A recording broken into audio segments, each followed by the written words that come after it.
Hello and welcome, connoisseurs of Crusader Kings 3, friends of the channel, and newcomers alike. We are beginning what is effectively the second season of our Duchy of Cornwall to King of Cornwall series. It is a slow role-playing series where we try to play our characters, figure out who they are, and express that in the gameplay as much as possible. We don't push to paint the map, we don't push to go fast. We try to stay on speed 3 the whole time and get deep into the characters' motivations and actions. In the previous parts, the Duke of Cornwall, former Petty King of Cornwall, Dumnarth II, strove to unify all of the territory that was once part of de jure Cornwall before the coming of the Angles and the Saxons. He also expanded the territory of that original kingdom into southern Wales, whose petty kings were once under his long ancestor, their overking. He wishes to establish once again that ancient kingdom, and he has unified the best parts of the Welsh, Cornish, and Anglo-Saxon cultures in order to create a group of people that will be able to live together in harmony and eventually be a bulwark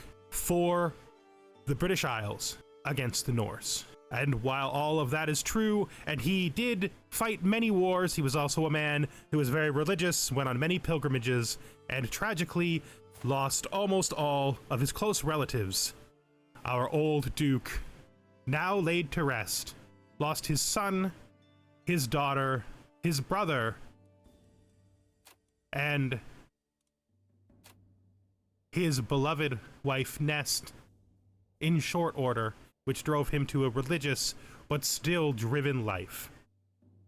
His grandson, the only son of his fallen heir who died because he was mauled by an animal,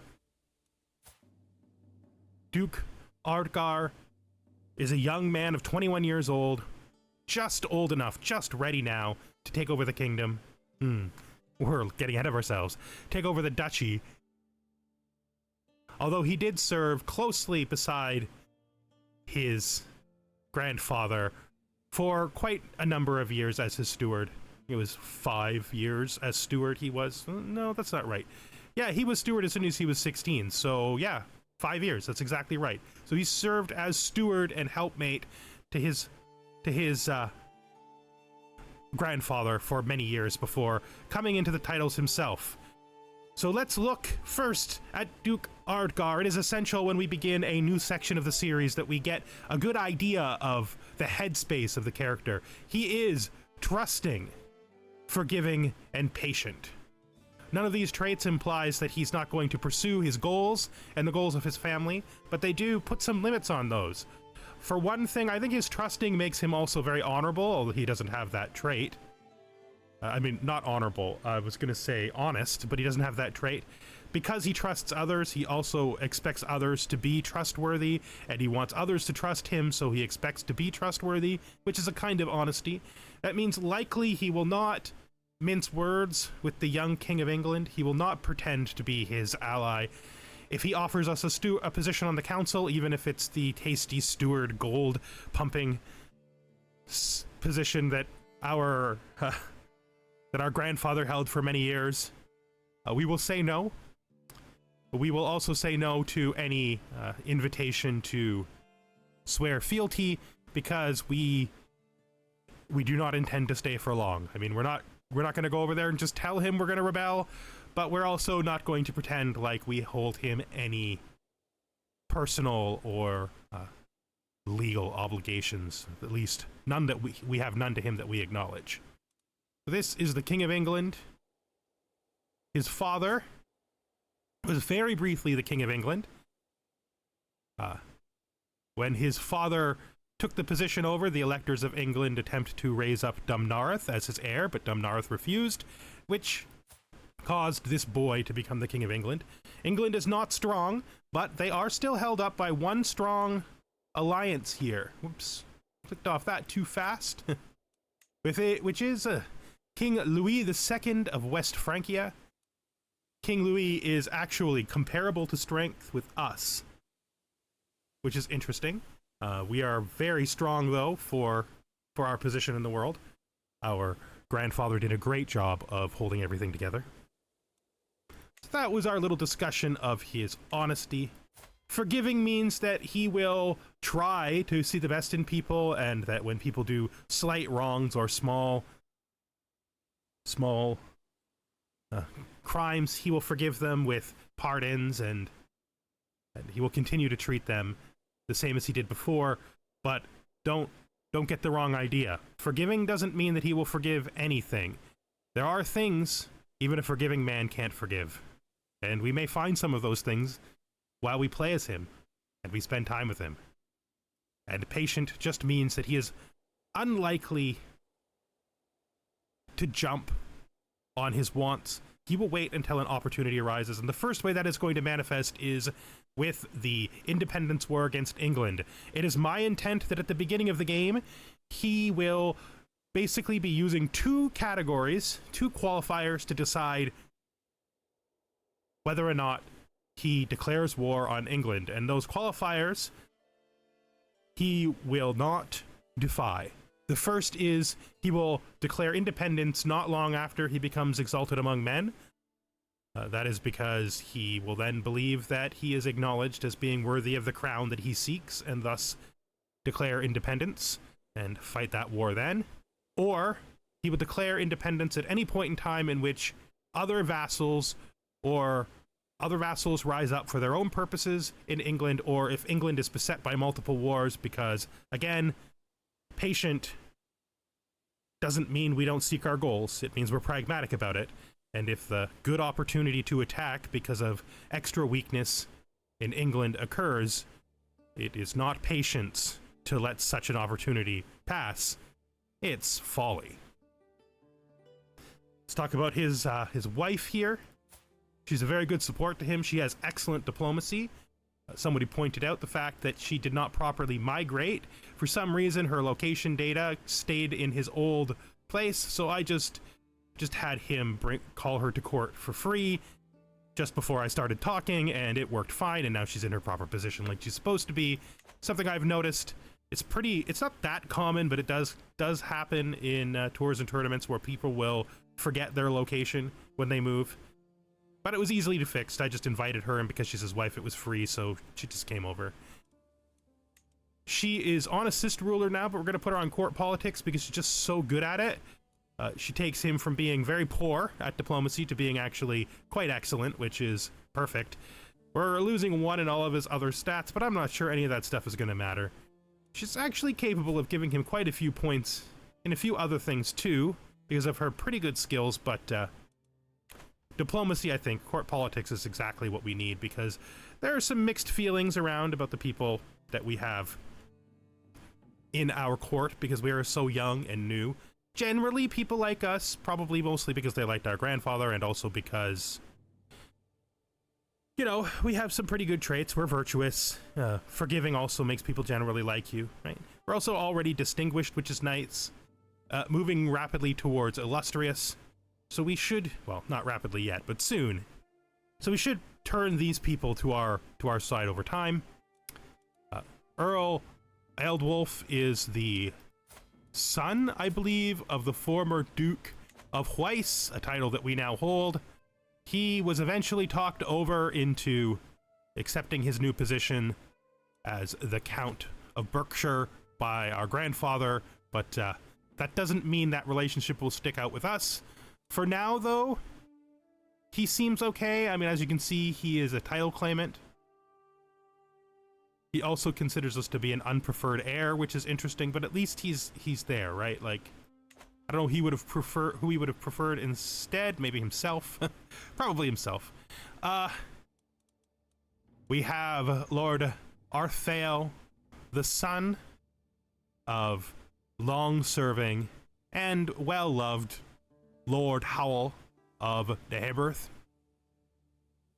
Our hope, although our patience may make this not possible, is to raise him up as the Duke of Deheberth once we become king, but he's getting old. He's getting old, and we can't expect him to live another 10 years, so hopefully we can get that done pretty fast. His brother, Lord Owain, is one of the remaining insular members of our court. For a while, his father was insular. When his father gave up his faith and returned to the Catholic fold, His son here, I think Owain is the middle son. No, yeah, because he has, no, is Owain the youngest son? No, he's definitely the middle son.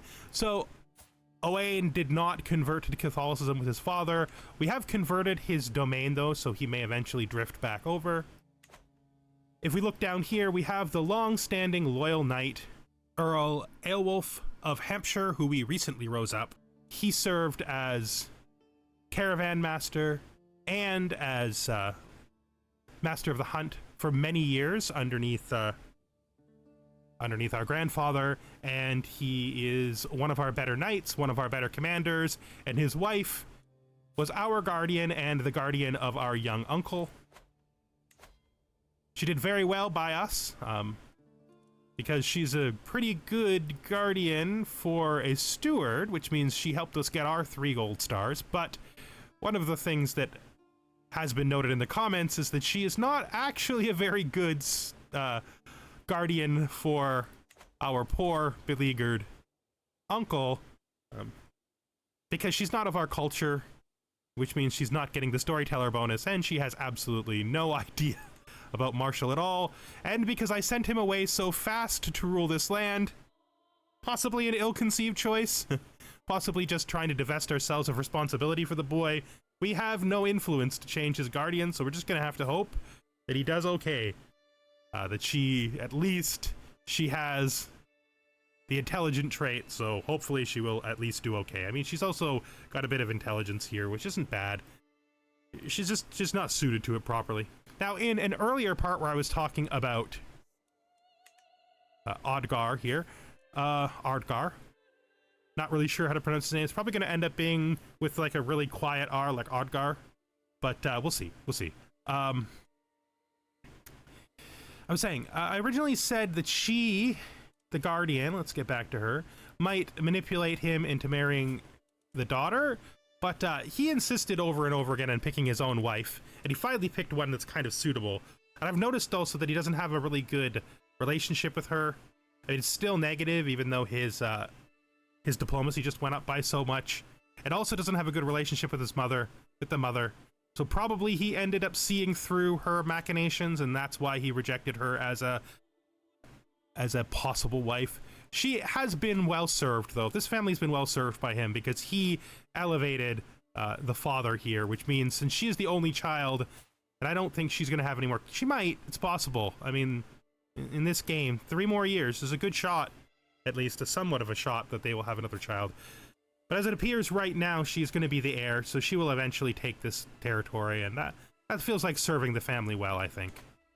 Other things to talk about. So I was rather fast and loose with Dunmarth about this alliance here. So we're going to talk about it because Duke Ordgar is not fast and loose about this. He knows exactly why this alliance exists and why it's important. His mother is the sister of the Duke of Neustria. Okay, and yeah. So a long time ago, Dunmarth won a recital in Count Renard of Rowen's grand tournament, and Count Renard of Rowen's daughter married Ricket. Not Ricket, that's not Ricket. Married Ricket, our dead son. Well, our dead father. We gotta get used to this. It's such a change. She is why we have a connection here. She is his mother. She became a drunk. She's lost 2 husbands now. Her second husband has also since died. She is currently living with me in my court. Previously, she had left my court while I was being educated to move down here to Neustria, where she lived under her brother. But since my elevation, she's come back and she's living in my court again. For all of her drunkenness and abandonment of me as a child, I don't think I hold her any ill will. She had a hard life. She had 2 marriages. Woman is homosexual. You know, she had no luck making children with either of her husbands. She was at least fond of Ricket. And I think he's glad to have her living in his court where she can safely live out the rest of her life, but I don't think there's a strong relationship with her. But he does have a pretty good relationship with his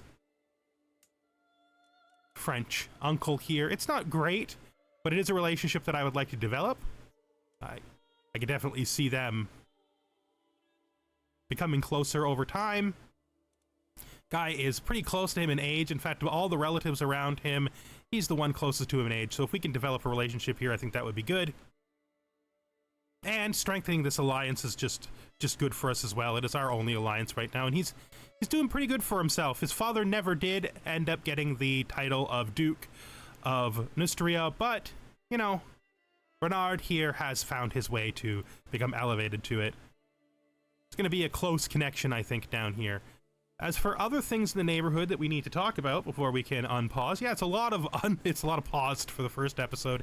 In spite of the fact I did all the organization at the end of the last episode, it's still a lot to talk about. So these guys are a problem. They're going to remain a problem. But the only part of that problem that Rickett sees as being in any way related to him is Gwynedd. Now, Gwynedd was once part of sort of northern Wales here. A long time ago, his grandfather married Nest, who he very much loved. I can't find him. There he is. Nest, who was murdered by her own brother, and then her brother was then in turn murdered by someone else. So he feels a connection to this land. Nest is, of course, not his mother. He is a starting character, so his mother is persona. Well, not his So his grandmother is who we're talking about here. His grandmother is unknown because he was born before the game started. She helped raise his father Rickett when he was very young, and Dunmarith, his grandfather, would definitely have impressed upon him how great a woman she was. So he feels some connection up with Wales. So he's had loyal Welsh vassals. So if he can find an opportunity to liberate this section, the people of Wales up here, I think he will. But like everything else, he'll only do that if a proper opportunity arises. He's not going to just pounce out here and go to war with people. He's going to wait until he sees a sign of weakness, maybe when they're engaged in a war with a strong foe, and then he'll just reach out and grab this little piece of territory here, just add it to the pile. Additionally, I think once he becomes king, he's going to want, if he has more than one son, he's going to want to keep them on equal standing. And so if he can get a second kingdom, maybe for a second son, it would be pretty ideal, I think. So there's all of that, and I don't think there's much else to say. His uncle here, after going over the two people who commented on it, I'm going to go with calling him uncle because it's what I'm most comfortable with. Some people's accounts, he is a first cousin once removed, and other people on the internet in general seem to think that when you have an older first cousin that you call them uncle because it's respectful, and that a lot of cultures seem to do that, and a lot of cultures seem to also just think of them as uncles, which I think is just straightforward, easier for me to remember. So we'll just call him the uncle. So it's uncle, uncle, uncle. It's going to be Uncle Alan. Then over here, we have Uncle Renard. And then we have his young uncle, Treverden. So he's got 3 uncles. They're probably the most important relatives that still exist in his family. And he's going to continue to move forward. Last time we talked about what he was going to do with his education, but we'll go over it super fast. He's going to stay into here. He's going to grab these 3 in architect, and then he's probably going to finish administrator. Once that's done, he's going to follow the family tradition and do a little bit of scholar. I don't think he's going to pull it all the way to the bottom. I think he's just going to grab up to scholarly circles and then come back and grab pedagogy. Our family has a tradition of scholarship that's really important. I have been building the erudition dynasties. Of course, we're going quite slow because we've had to call Brittany into a lot of wars, but we're still getting there. We'll get another one pretty soon too. And also we are the stewards of Stonehenge, which is another place of great learning. And one of our major goals, in fact, our game completion goal, at least my original intended game completion goal, when we get there, we'll decide if we go on or if we find other things to do. But my original game completion goal for this was to become the King of Cornwall and build Oxford University so that we can have one of the greatest universities in this section of the world. And so it's always been a little bit about these scholarly sort of men who are good at managing their domains and very inwardly focused, only going to war when they feel that they have good validation. So yeah, I don't know what we're going to do with this chunk of Brittany. It is owned by our uncle, as I said previously. I got different ideas about this. One idea is that if this line continues to diminish, we may conquer it and then give it as an independent kingdom to Verden. Maybe, but that's, I don't know. I don't know. That's a reach. Of all the things I've mentioned as his future goals here, the Welsh thing seems very likely. This seems very unlikely. Another possibility is once we become king and we're independent, I might be able to just grant these to Brittany. I think I could just grant them. It would take our uncle out of our domain, but it would make him independent of us, which would be nice. Right? He wouldn't be independent of the house, though, which means we wouldn't get the bonus from being independent. But that's fine. That's another idea I have. I don't know. Something will have to be done about Brittany, because this is not on purpose. This is just that they kept losing wars to the northern barbarians, the Norsemen, and we had to fix it for them, and there was no other way to fix it other than take the territory. I don't think that Ordgar feels any real connection to this land, other than the long-distance familial connection. With that, I think we're ready to start. So at the beginning of the game, some other small things that note is we do not have the developed relationship with the Pope that our grandfather did, which means we should not be expecting to get on cooldown donations of cash like we were before. That's a thing. It's just the way it is. Hopefully our relationship with him will get better over time. We are swaying our spy master because he still has a negative opinion of us, and we just want to fix that up. Fix that up as fast as we can. But the beginning of our campaign is going to be driving towards becoming exalted among men. A necessary goal for becoming the King of Cornwall. We're going to begin that with a sort of a consolidation feast, if we can afford it. So we're going to pick a feast here, and we're going to set it in... I mean, I guess the most central place we could set it in is probably Salisbury. I think we're going to set it in Salisbury. The territory is a little bit less stable than it was under my grandfather, as you can see. That's something we're going to have to deal with, and once we've set our path out here, we'll do that. Sadly, as a feast, you can't really deviate too far from the path, so we won't be able to just, like, jet up along here. We need a new caravan master. Yeah, I usually like younger people for this job, but you know, Geralt will do fine. So we'll appoint him. Calms things down a little bit. I think we'll see if they'll give us just enough, extra walking time so that we can just circle around the dangerous forest in Ramsbury. Just come back up here. There you go. Will they let me just sneak up here and visit the... They will. Okay, so they let me just sneak over here and go to the mine? They will. Okay, so we're gonna on our way home, we're gonna drop by and do an inspection of our mines, and then we're going to visit the capital of England, which is fine, I think. This is good, They'd be pretty conservative with the hunts and feasts, because they don't give you a long travel allowance for these. All right. So let's see. Honored guest. We have these with a couple of people who matter, okay? The first is this Earl. He's the new guy. He's down here in Wessex. We didn't even talk about him. Beatrick.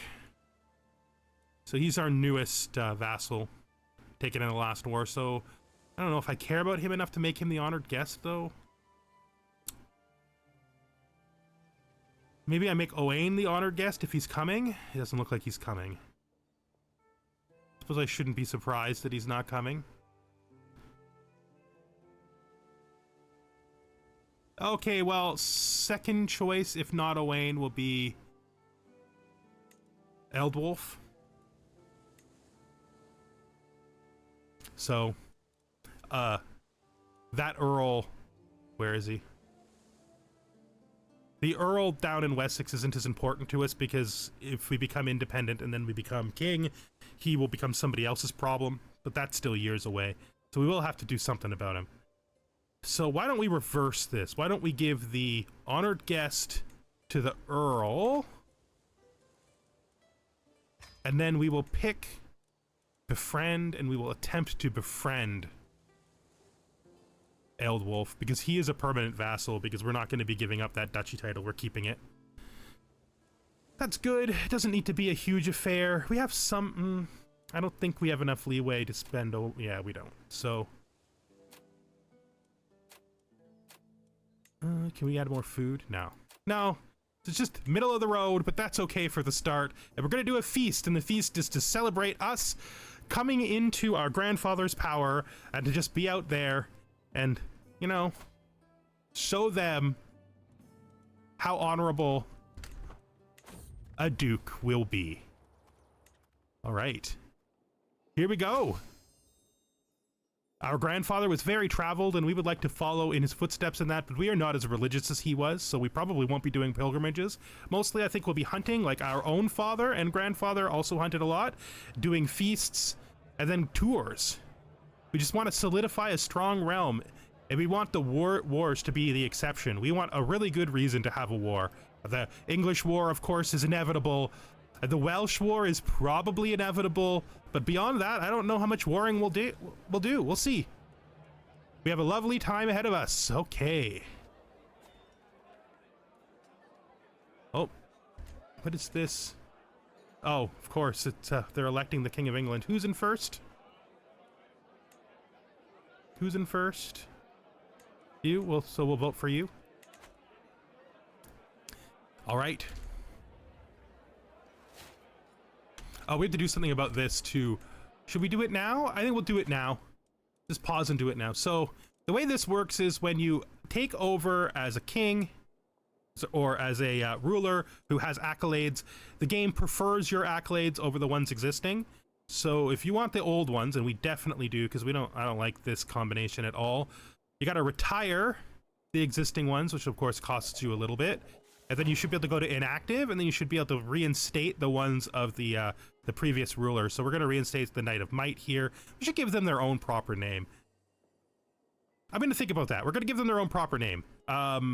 Something related to, like, Arthurian Leonis legend. Maybe something about the White Stallion. We'll just reinstate them for now. And we got this guy. He has his own history. He was a minor noble who led a peasant upgrade from Breton. Our grandfather really wanted to punish him more than he did, but instead he gave him a chance to prove himself as a knight, and he eventually became the acclaimed knight in the Knights of Might. They are valiant and politicers right now.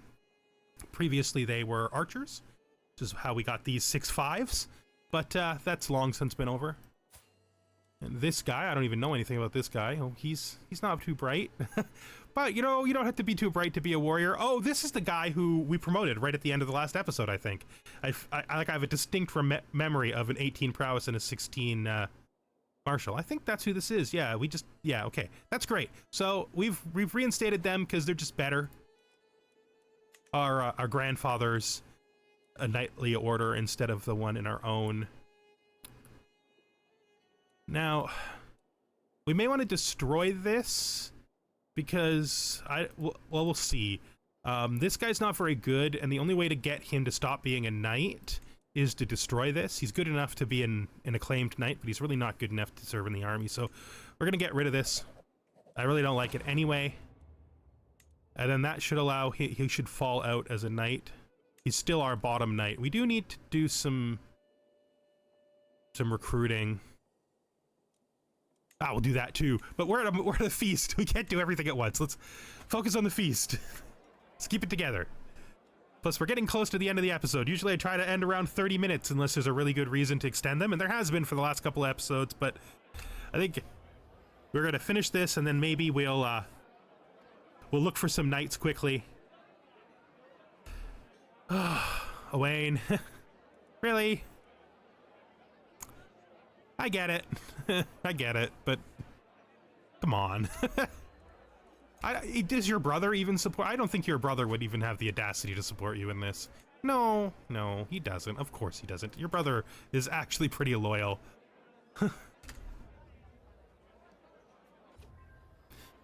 All right, the guests are gathered, so everything's getting started. Welcome, friends. No. As I said, we will not be giving the King of England any kind of impression that we are his loyal vassal, because that would be deceitful. Servants are carrying out impressively adorned entrenchments. A number of proud peacocks, skinned, cooked, and stuffed, then redressed in their magnificent plumage. However, as Lord Alan brought his knife close to one of them, the fowl came to with a shriek. This one wasn't cooked at all. It pecked at Alan's nose before bursting forth among the screaming and laughing guests. The peacock's escape ended soon enough. As a Senant, this is my ex-wife that the AI kept marrying me to. She does not like me because of the number of times we've been divorced. That makes a lot of sense. Rose from her seat with cold efficiency, grabbed it by its neck with a twist of hands. A loud snap made the entire hall fall silent. Okay. What is this? Hey, health boost and some stress down. Okay. That's, I'm glad we're not married to that woman. Unconcerned with any etiquette, Duke Elicid of Plows slaps me in the back. I mean it, he exclaims. I'll do anything you ask me. Oh. Yeah, I could actually use a hook against this guy.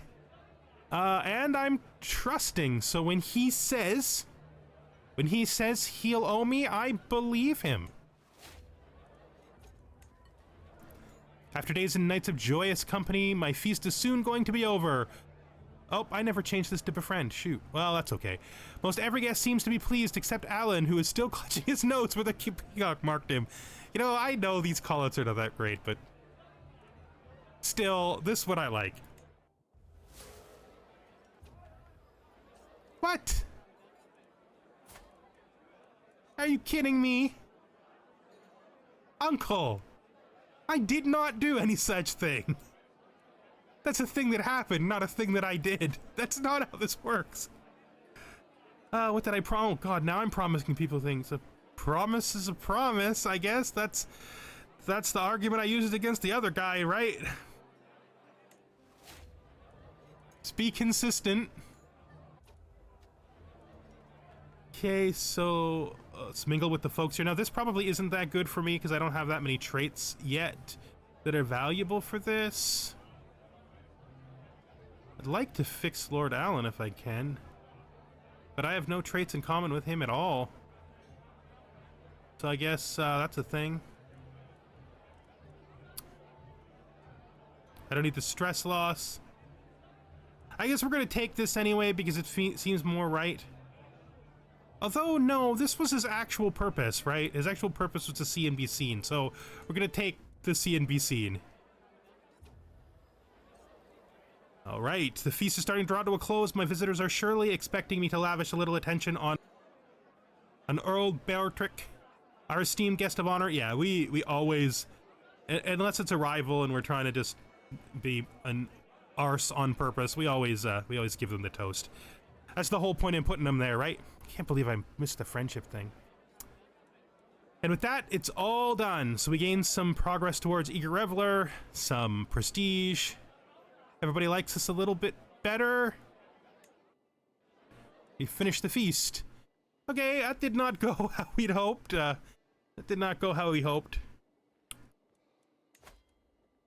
Hopefully he gets over this pretty fast. We have a high relationship. I don't know. Even with minus 60, our relationship is still pretty intense, so...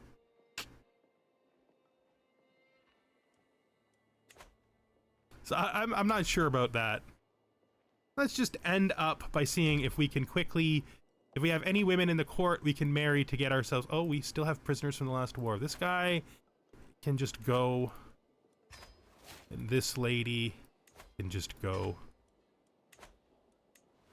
I don't want to make any more rivals today, so we're not going to try to get anything out of them. I am being raided. I am being raided. I am being raided. I didn't even notice I was being raided. Oh, I wish I'd noticed. Too busy partying. Too busy partying. Travel of travels to come. So, my grandfather did not put much trust in these random guys. But I think we differ with him on that. I think we do want to find out if we have a good or a bad omen coming. Oh, bad omens. It's an unlucky time.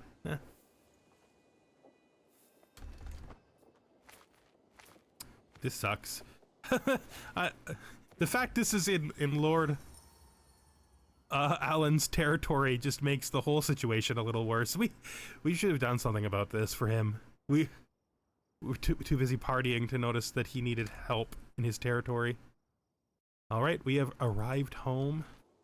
Let's just finish this battle. What? This is our grandfather's second wife. This is a thing I don't understand. Why does trusting make me stressful? Because I don't want to have carnal relations with my grandfather's wife. I get we were friends, but... I mean, I don't know about this. No, I wouldn't do this. Doesn't matter to me that he would approve. I'm just not this guy. So we're gonna take the stress on this. It says that this is bad for trusting people, but you know what? I don't see that here. Right? He didn't make any kind of oath to his grandfather to sleep with his wife. That doesn't make any sense. So I am going to do as I often do. I am going to follow my heart instead of obeying my traits, because this just does not make sense to me. That is not a thing he would do. Regardless of what the game thinks, he's not sleeping with his step-grandma. All right. So we got some money out of that, which is kind of like stealing from Alan, to be honest. It just makes the whole rivalry thing just much worse. These guys got to back off before they're going to be able to disband. The last thing we're going to do, as I said, is we're going to look to see if there are any women in our court who need to be married. There's this very old woman with lover's pox. That's great. I don't know if I'd be so excited to marry her off. Is that courtier? Who is this? It looks like she's the daughter of one of Dumnareth's old knights, someone who died some time ago. Interesting.